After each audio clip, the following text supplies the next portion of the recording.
Okay, so we've reached step 3 of hypothesis testing with a 2-sample t-test. Now this 2-sample t-test can be referred to as a 2-sample independent t-test.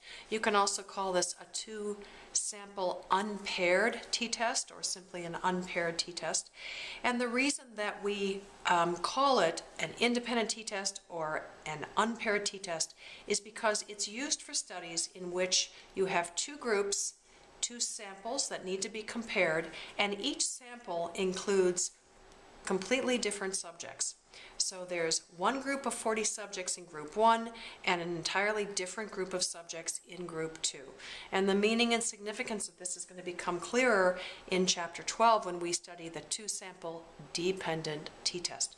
So for right now, you know, in this little example of a study, we had 80 adolescents, and half of the 80, 40, were randomly assigned to the drug treatment. The other half were randomly assigned to the placebo group. And so we have equal numbers of sample sizes in both groups. And here we have the mean of the Beck Depression Inventory, which was administered to all subjects after 6 weeks of either the drug treatment or the placebo, depending on which group the subject was in. So I've written the statistics associated with each sample here. In sample 1, which is the drug treatment group, we have a sample size of 40. The mean Beck Depression Inventory after 6 weeks of treatment was 17, standard deviation 6, and sum of squares 1,440. Now the sum of squares in this example are calculated for you again. Be sure that you know how sum of squares is derived for a sample of subjects so you understand the significance and meaning of the sum of squares in the equation we're going to carry out. In group 2, the placebo group, we have a different 40 subjects. The mean Beck Depression Inventory was 21, and remember, with regard to the Beck Depression Inventory, the higher the score, the worse the depression. Standard deviation for the placebo group was 7, and the sum of squares was 1,960. So in all of the tests that you're being shown, in which there's some kind of sample comparison, you know now that the denominator includes some kind of an error term, and that error term is the amount of error or variability that you would expect to occur simply by chance alone.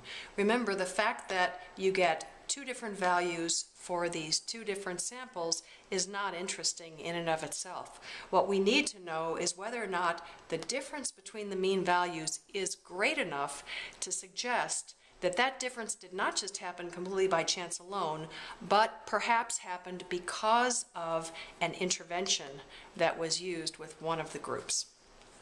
So the error term that's used has to be directly linked to the type of test that you're doing, right? And to the samples that you're comparing. Remember that in the first couple examples, or sorry, in the previous chapters, you were looking at the 1-sample z-test and the 1-sample t-test. In those equations, in those t equations, the standard error was concerned only with the sample, right? And so we only had one source of error. Now in the 2-sample independent t-test, there are two sources of errors because now we have two samples, and each sample is going to bring some amount of error variability into the equation. Now because we're comparing group 1 and group 2, and we're evaluating the difference between these means, the standard error that we're looking at in the independent t-test is necessarily the standard error of the difference between means. And if you want to be very precise, you could say the standard error of the difference between sample means. So in other words, there's a certain amount of variability that we would expect between the sample means just by chance alone. All right, so in order to be able to calculate obtain t, we need to first calculate the standard error of the mean difference between samples. Sorry, the standard error of the difference between sample means. And of course then, once we have that value, the standard error of the difference between sample means is used as the denominator when we have this value, and then calculating the t, obtain t, is very simple. We just subtract one mean from the other mean and divide by the standard error term. which again in this case is the standard error of the difference between means. So let's do these two steps right now and figure out what our t-value is for this particular test and whether or not it's significant. So if we look at these values here, all the values we need are given. And so let's write this here. We need the square root of the sum of squares from group 1, which is 1,440, plus sum of squares from group 2, which is 1,960, divided by n1, sample size for the first group, which is 40, plus sample size for the second group, which is 40, minus 2. And we take that times 1 over n1 plus 1 over n2. Okay, so let's calculate this through. First of all, if we add 1,440 and 1,960, we get 3,400 divided by 40 plus 40 is 80 minus 2 is 78. And this term, 1 over 40, is 0.025. I'll show that to you on the calculator. And so 0.025 plus 0.025 equals 0.05, right? And so if we take 3,400, I'll do this for you on the calculator so you can see it, divided by 78 equals 43 point rounding 59.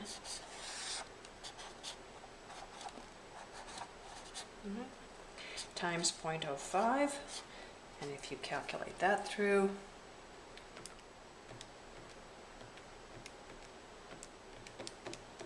you see you have square root of 2.18, rounding to 2 decimal places, and the square root of that is, of course, 1.48, rounding again to 2 decimal places. So our standard error term in this case, that is the standard error of the differences, the difference between sample means is 1.48. So let's just write that up here, and then it'll be very quick and easy to calculate t, right? 0.48. And obtain t is simply mean 1 minus mean 2 divided by 1.48, and our mean values were 17 minus 21, 17 and 21,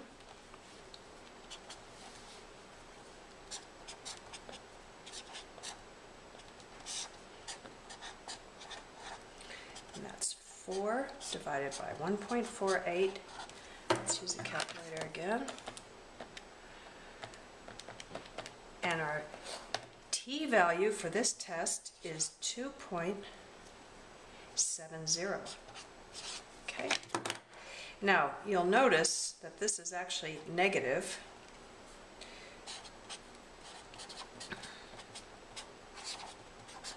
Let me just say a little bit about that negative sign.